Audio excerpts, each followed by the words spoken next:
कहानी सांवरिया गिरधारी सेठ। बच्चों, जब नरसिंह मेहता निश्चल भक्ति से भगवान के भजन गाते तो लोग सुनकर मंत्रमुग्ध हो जाते। अपने लिए वह कुछ अलग से सामग्री नहीं रखते थे। जो लोग आते खाने पीने की कुछ सामग्री और भेंट रख जाते। इससे उनके परिवार का गुजारा चलता रहता। धीरे धीरे उनकी लोकप्रियता बढ़ती गई। इससे गांव के दूसरे ब्राह्मण उनसे ईर्ष्या करने लग गए। कुछ दिन बाद नरसिंह मेहता की पत्नी का स्वर्गवास हो गया। तब ब्राह्मण लोगों ने नरसिंह मेहता को गांव से भगाने के लिए षड्यंत्र रचा। सभी ब्राह्मण उनके पास आए और मुखिया ने कहा, इस गांव के नियम के अनुसार तुम्हें अपनी पत्नी के लिए श्राद्ध करना पड़ेगा और हम सभी ब्राह्मणों को 2 दिन तक भोजन खिलाना पड़ेगा। सरल स्वभाव नरसिंह राम ने हाँ कर दिया। मन ही मन श्री कृष्ण को कहा, प्रभु जैसी तेरी इच्छा, अब तू ही व्यवस्था करना। इधर गांव में चौराहे पर कुछ लोग बैठे थे। उसी समय 4 यात्री वहां आए और उन्होंने पूछा, भाइयों, हमें द्वारिका जाना है। इस नगर में ऐसा धनवान कौन व्यापारी है जो हमारे लिए एक हुंडी लिख दे। बच्चों, उस समय बैंक नहीं होते थे, तो व्यापारी लोग दूसरे गांव जाते समय मार्ग में लूटपाट और चोरी से बचने के लिए दूसरे व्यापारी को कुछ पैसे देकर कागज में लिखवा लेते थे और दूसरे गांव में उसी के परिचित से वह कागज दिखाकर पैसे ले लेते थे। उसी कागज को हुंडी कहते थे, जिसे आज की भाषा में क्रेडिट नोट कहते हैं। गांव के ईर्ष्यालु लोगों ने सोचा, यह अच्छा मौका है नरसिंह मेहता को नीचा दिखाने का। उन्होंने यात्रियों से कहा, आप नरसिंह मेहता के घर चले जाइए।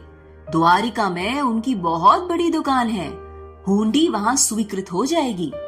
बेचारे यात्रियों को विश्वास हो गया और वे मेहता जी के घर पहुंचे। भक्तराज ने उन्हें आसन प्रदान कर उनका सत्कार किया और फिर आगमन का कारण पूछा। यात्रियों ने कहा, नरसिंह राम जी, हम लोग द्वारिका जा रहे हैं। मार्ग विकट है, रुपए साथ में लेकर चलना उचित नहीं है। गांव के लोग कह रहे हैं आपकी वहां बड़ी दुकान है। आप ये रुपये लेकर हमारे लिए द्वारिका की हुंडी लिख दें तो बड़ी कृपा होगी। नरसिंह मेहता समझ गए कि यह गांव वालों का षड्यंत्र है, लेकिन फिर सोचा कि अभी ब्राह्मणों को भोजन कराना है। हो सकता है ईश्वर की इच्छा से यह सुयोग हुआ है। उन्होंने रुपये रख लिए और इस प्रकार हुंडी लिखकर उन्हें दे दी। श्री द्वारिका निवासी प्रियतम सांवरिया गिरधारी सेठ की सेवा में सप्रेम प्रणाम। निवेदन है कि मैंने इन 4 यात्रियों से नगद रुपए लिए हैं, अतः इस हुंडी पत्र धारक को 700 रुपए नगद देने की कृपा करें। जूनागढ़ से आपका नम्र सेवक नरसिंह राम। हुंडी लेकर चारों यात्री वहां से रवाना हो गए। नरसिंह मेहता भगवान से प्रार्थना करने लग गए, हे भक्त वत्सल भगवान, कल से सारी जाति को भोजन कराना पड़ेगा। इसी कारण आप पर ही विश्वास रखकर मैंने हुंडी लिखी है।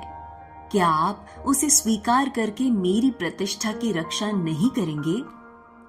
नरसिंह मेहता ने उन्हीं रुपयों से सामान खरीदकर सभी ब्राह्मणों को भोजन कराया और दक्षिणा दी।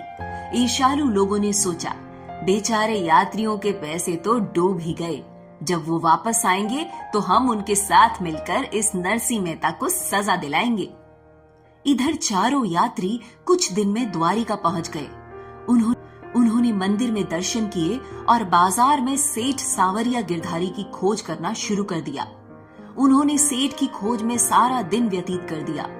किसी ने उस व्यापारी का पता नहीं बतलाया। उनके मन में शंका हुई, कहीं उस भगत ने हम लोगों के साथ ठगी तो नहीं की। यात्री बड़े निराश हुए। उन्होंने सोचा, अब यहाँ सेठ का पता मिलना कठिन है। जूनागढ़ चलकर रुपया वसूल करना चाहिए। यात्री गोमती में स्नान करने चले गए और इधर भक्त वत्सल भगवान भक्त का कार्य करने के लिए सेठ के रूप में प्रकट हो गए। उनके साथ मुनीम रूप में अक्रूर जी अपने साथ बही खाता और कलम दावत लिए हुए थे। उन्होंने मंदिर के पास ही एक चबूतरे पर अपना आसन जमा दिया। चारों यात्री गोमती स्नान करके जूनागढ़ चलने का विचार करते हुए मंदिर से निकले। इतने में ही उनकी दृष्टि इस नई गद्दी पर पड़ी जहां लिखा हुआ था सांवरिया गिरधारी सेठ की पेड़ी।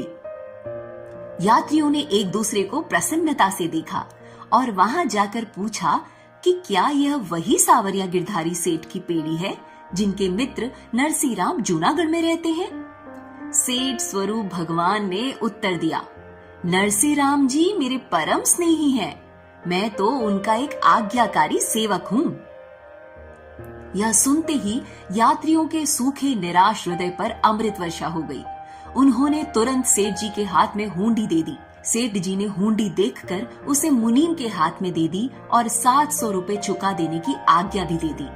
मुनीम ने पूरे 700 रुपए गिनकर यात्रियों के सम्मुख रख दिए। यात्रियों ने रुपए गिनकर ले लिए और हुंडी पर भरपाई कर दी। इस प्रकार भगवान श्री कृष्ण ने भक्त नरसिंहराम की हुंडी स्वीकार कर भक्त की प्रतिष्ठा की रक्षा की। चारों यात्री भगवान द्वारिकाधीश और नरसिंह मेहता की जय जयकार करते हुए वापस जूनागढ़ आ गए। गांव वालों को सारी बात बताई कि नरसिंह मेहता की तो द्वारिका में बहुत ऊंची पेड़ी है। यह सुनकर पूरे गांव में उनकी जय जयकार हो गई। नरसिंह मेहता भगवान को धन्यवाद करते हुए उनके ध्यान में डूब गए। बोलो, भक्त और भगवान की जय।